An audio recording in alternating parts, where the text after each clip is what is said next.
Hello my super ladies, welcome back to സോയ് study vlog. നമ്മൾ രാവിലെ 5 മണിക്ക് എഴുന്നേറ്റിട്ടുണ്ട്. നമ്മുടെ ബ്രേക്ക്ഫാസ്റ്റിൻ്റെ ലഞ്ചിൻ്റെയൊക്കെ പരിപാടികൾ നടന്നുകൊണ്ടിരിക്കുകയാണ്. അപ്പോൾ ഷഫുകൾക്ക് ഫുഡ് കൊണ്ടുപോകാനുള്ളതാണ്. അപ്പം പെട്ടെന്ന് തന്നെ ഞാൻ എല്ലാം കൂടെ തീർത്തിട്ട് ടിഫിനൊക്കെ സെറ്റാക്കി വെച്ച് ഷഫുകനെ പറഞ്ഞയച്ചു. അപ്പം ഇന്ന് രാവിലെ തന്നെ ആദം എഴുന്നേറ്റ് വന്നിട്ടുണ്ട്. സാധാരണ 7 മണി 7:30 ആൾ എണീറ്റ് വരാൻ വേണ്ടിയിട്ട്. ഇന്ന് 5 മണിക്ക് എന്നെക്കാളും മുന്നേ തന്നെ എഴുന്നേറ്റിട്ടുണ്ടായിരുന്നു. അവനാണ് എന്നെ വിളിച്ചത്. എന്നിട്ട് എൻ്റെ കൂടെ അങ്ങ് അടുക്കളയിൽ വന്നിരുന്നു. അപ്പോൾ നമ്മൾ ഷഫുകൾക്കുള്ള ടിഫിനെല്ലാം സെറ്റാക്കിയിട്ടുണ്ട്. ഇനി ഫുഡും കഴിച്ച് ഷഫുക പോവും. പിന്നെ ഞാൻ ഫ്രീ ആണ്. ആദമിനെ എങ്ങനെയൊക്കെ കിടത്തി ഉറക്കിയിട്ട് വേണം ഇനി പഠിക്കാനിരിക്കാൻ വേണ്ടിയിട്ട്. അപ്പം ആദമിനെ ഉറക്കാൻ വേണ്ടി ഞാൻ കുറേ ശ്രമിച്ചു, പക്ഷെ നടന്നില്ല. അപ്പോൾ പിന്നെ അവനെ വെച്ച് എന്തായാലും പഠിക്കാൻ കഴിയില്ല. ഇങ്ങനെ ഉമ്മച്ചി എന്ന് വിളിച്ചുകൊണ്ടിരിക്കും. അപ്പോൾ പിന്നെ ഞാൻ എന്ത് ചെയ്തു വെച്ചാൽ നമ്മുടെ തൊഴിൽ വീതിയും വിന്നറും ഒക്കെ എനിക്ക് അതെല്ലാം അങ്ങനെ കെടുക്കുക, അട്ടിക്ക് ഇങ്ങനെ എടുത്ത് വെച്ചേക്കാണ്. അപ്പം അതെനിക്കൊന്ന് കാറ്റഗറൈസ് ചെയ്ത് വെക്കണം എന്ന് കുറേ ദിവസമായിട്ട് വിചാരിക്കുന്നു. അപ്പോൾ ഇന്ന് ഞാൻ വിചാരിച്ചു ഇന്ന് അത് ചെയ്യാം ആദ്യം. കാരണം അതെടുത്ത് നോക്കും നമ്മൾ ഏതൊക്കെ നോക്കിയെന്നോ ഇനി എന്തൊക്കെ ബാക്കിയുണ്ടെന്നൊന്നും എനിക്ക് അറിഞ്ഞൂടാ. ഞാൻ കിട്ടുന്ന സമയത്തൊക്കെ നോക്കും, ബാക്കിയുള്ളത് അങ്ങനെ എടുത്തു വെക്കും എന്നുള്ളത്. അപ്പോൾ ആദ്യം അതെല്ലാം ചെയ്യാമെന്ന് ചോദിച്ചു. അപ്പോൾ ഞാൻ മലയാളം LDCക്ക് വേണ്ടിയിട്ട് മലയാളം മാറ്റി വെച്ചു, ICDSൻ്റെത് മാറ്റി വെച്ചു, അതുപോലെ SCRT ബുക്സിൻ്റെത് മാറ്റി എല്ലാം ഒന്നാക്കി പിന്നെ ചെയ്ത് വെച്ചു. പിന്നെ കറണ്ട് അഫെയർസ് ഒന്നാക്കിയിട്ട് മാറ്റി വെച്ചു. അങ്ങനെ എല്ലാം സെപ്പറേറ്റ് ആക്കി വെച്ചിട്ടുണ്ട്. ഇനി നമുക്ക് ഇതിൽ നിന്ന് ഓരോന്ന് എടുത്തിട്ട് എന്ത് ചെയ്യാം, പഠിക്കാം. ഓക്കെ, അപ്പം ആ പരിപാടികളൊക്കെ കഴിഞ്ഞു. അപ്പോഴേക്കും വലിയൊരു പണിയാണ്. കാരണം ഇതെല്ലാം വെട്ടിയെടുത്ത് കീറിയൊക്കെ കളഞ്ഞപ്പോഴേക്കും താഴെയൊക്കെ ഫുൾ വേസ്റ്റ് ആയിരുന്നു. ബാക്കിയുള്ളതെല്ലാം ഞാൻ ആ സമയത്തൊന്നും ഒതുക്കി വെച്ചിട്ടില്ല. എല്ലാം ആവശ്യമില്ലാത്തതൊക്കെ താഴോട്ട് വലിച്ച് അങ്ങ് ഇട്ടതാണ്. ഇനി അതെല്ലാം ക്ലീൻ ആക്കണം.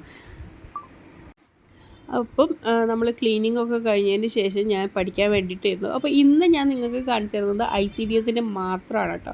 അപ്പോൾ സാധാരണ നമ്മൾ ICDSും LDCയുടേതും കൂടെ മിക്സ് ചെയ്തിട്ടൊക്കെ കാണിക്കാറുണ്ട്. അപ്പോൾ കുറേ പേരായി ICDSൻ്റെ സ്റ്റഡി വ്ളോഗ് കാണിക്കുമെന്ന് പറയുന്നു. അപ്പോൾ ഇന്ന് ഞാൻ കരുതി ICDS മാത്രം കാണിക്കാം, LDC കാണിക്കണ്ടെന്ന് കരുതി. പക്ഷേ LDC പഠിക്കുന്നുണ്ട്, പക്ഷെ ഞാനത് എന്ത് ചെയ്തിട്ടില്ല, നിങ്ങൾക്ക് കാണിക്കുന്നില്ല. ICDS മാത്രമാണ് കാണിക്കുന്നത്.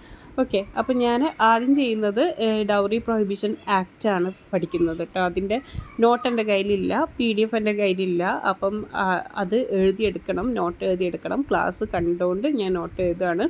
ക്ലാസ് ആദ്യം ഞാൻ നോട്ട് എഴുതും, അതായത് ഓരോ സ്ലൈഡിലുള്ള നോട്ട്സ് ഞാൻ എഴുതിയെടുക്കും, എന്നിട്ട് ആ ക്ലാസ് കേൾക്കും. അങ്ങനെയാണ് ഞാൻ പോകുന്നത് കേട്ടോ.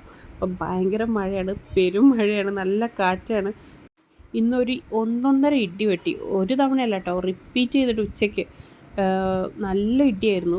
ശരിക്ക് എല്ലാവരും പേടിച്ചു പോയ ഒരു കുറച്ച് സമയം ഉണ്ടായിരുന്നു. അപ്പോഴേക്കും പിന്നെ ന്യൂസിൽ കണ്ടു, ഈ ഒരു ഇടിമിന്നലിൻ്റെ സമയത്ത് ബീച്ചിൽ, നമ്മുടെ കോഴിക്കോട് ബീച്ചിൽ 8 പേർക്ക് എങ്ങാനും അപകടം പറ്റിയെന്നൊക്കെ ന്യൂസിൽ കണ്ടു. പിന്നെ രാത്രി ആകുമ്പോഴേക്കും കളക്ടർ അതിൻ്റെ ജാഗ്രതാ നിർദ്ദേശമുള്ള പോസ്റ്റൊക്കെ ഇട്ടിട്ടുണ്ടായിരുന്നു. അപ്പം ഒരു ഭയങ്കര വൃത്തിയായിട്ടൊരു ഇടിയായിരുന്നു കേട്ടോ. ഉച്ച സമയത്തായിരുന്നു സംഭവം. അപ്പോൾ നമ്മൾ കുറച്ച് നേരം മഴയൊക്കെ ഇങ്ങനെ നല്ല പെരുമഴയല്ല, കുറച്ച് നേരം നോക്കിയിരുന്നു. അപ്പോൾ ആദമൊക്കെ ബാൽക്കണിയിലിരുന്ന് നല്ല കളിയായിരുന്നു. ബാൽക്കണിയൊക്കെ ഫുൾ വെള്ളത്തിലാവും മഴ പെയ്ത് കഴിഞ്ഞാൽ. അപ്പോൾ അവൻ ഭയങ്കര വെള്ളത്തിൽ കുറച്ച് നേരം കളിച്ചൊക്കെ ചെയ്തു. പിന്നെ ഞാൻ ചീത്ത പറഞ്ഞ അകത്തോട്ട് കയറ്റിയതാണ്. പിന്നെ ഞാൻ ഇനി പഠിക്കാൻ പോകുന്നത് സൈക്കോളജിയാണ്. സൈക്കോളജിയിൽ നമുക്ക് just and psychology, humanistic, cognitive അപ്രോച്ചുമാണ് നോക്കാനുള്ളത്. ഇതിൻ്റെയും 3ൻ്റെയും നോട്ട്സ് എൻ്റെ കയ്യിലില്ല. ഇതും നമുക്ക് എന്ത് ചെയ്യണം, നോട്ട് എഴുതണം. അപ്പോൾ ഞാൻ ഇതും ചെയ്യുന്നത് എങ്ങനെയാണെന്ന് വെച്ചാൽ ഓരോ സ്ലൈഡ് ഞാൻ ആദ്യം നോട്ട് എഴുതും, അതിനുശേഷം ഞാൻ വായിക്കും, എന്നിട്ട് ഞാൻ ക്ലാസ് കേൾക്കും.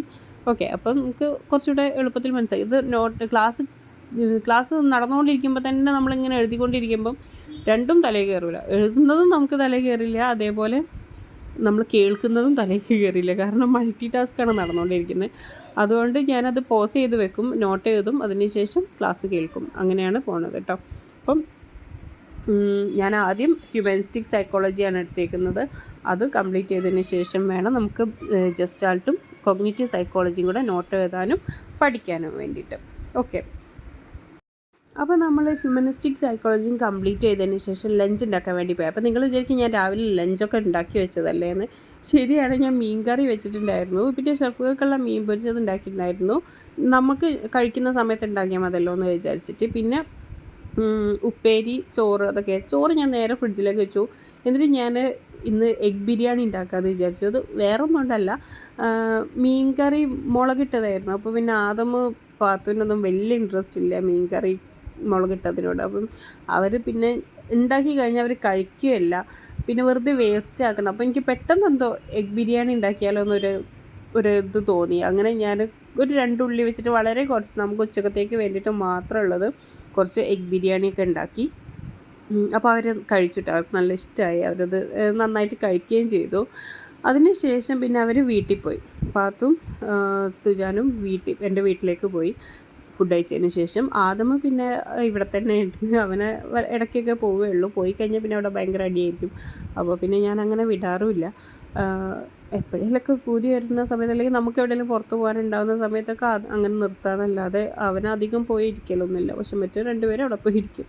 അങ്ങനെ അത് കഴിഞ്ഞ് ഞാൻ കോഗ്നിറ്റീവ് സൈക്കോളജിയും അതുപോലെ തന്നെ നമ്മുടെ ജസ്റ്റ് ആർട്ട് സൈക്കോളജിയും കൂടെ നോട്ട് എഴുതാൻ വേണ്ടിയിട്ടിരുന്നു. അപ്പോൾ നോട്ട് എഴുതുന്നതും ഞാൻ നേരത്തെ പറഞ്ഞതുപോലെ നോട്ട് എഴുതുന്നതും പഠിക്കുന്നതൊക്കെ ഒരുമിച്ച് തന്നെയാണ്. അപ്പോൾ ഇന്ന് നമ്മൾ ഇത്രയൊക്കെയാണ് നോക്കിയിട്ടുണ്ടായിരുന്നത് ICDSൻ്റെത്. പിന്നെ നമ്മൾ കുട്ടിയൊക്കെ ചായയൊക്കെ ഉണ്ടാക്കി കൊടുത്തതിന് ശേഷം ഞാൻ LDCക്ക് പഠിക്കാൻ വേണ്ടിയിട്ടിരുന്നു. അപ്പോൾ അത് ഞാനത് കാണിക്കുന്നില്ല. നിങ്ങൾക്ക് എല്ലാവർക്കും ഇന്നത്തെ വീഡിയോ ഇഷ്ടപ്പെടുന്നുണ്ടെങ്കിൽ ലൈക്ക് ചെയ്യാനും ഷെയർ ചെയ്യാനും സബ്സ്ക്രൈബ് ചെയ്യാനും മറക്കരുത്. അതുപോലെ നിങ്ങളുടെ ഫ്രണ്ട്സിനും ഫാമിലിക്കൊക്കെ നമ്മുടെ വീഡിയോസൊക്കെ അയച്ചു കൊടുക്കുക. അവരോട് ലൈക്ക് ചെയ്യാനും ഷെയർ ചെയ്യാനും അതുപോലെ അവരുടെ ഫ്രണ്ട്സിനൊക്കെ സബ്സ്ക്രൈബ് ചെയ്യാനും ഒക്കെ പറയാം. ഓക്കെ, അപ്പം അടുത്ത വീഡിയോയിൽ നമുക്ക് LDCയുടെ കുറച്ച് കാര്യങ്ങളൊക്കെ ആയിട്ട് വരാം. Thank you.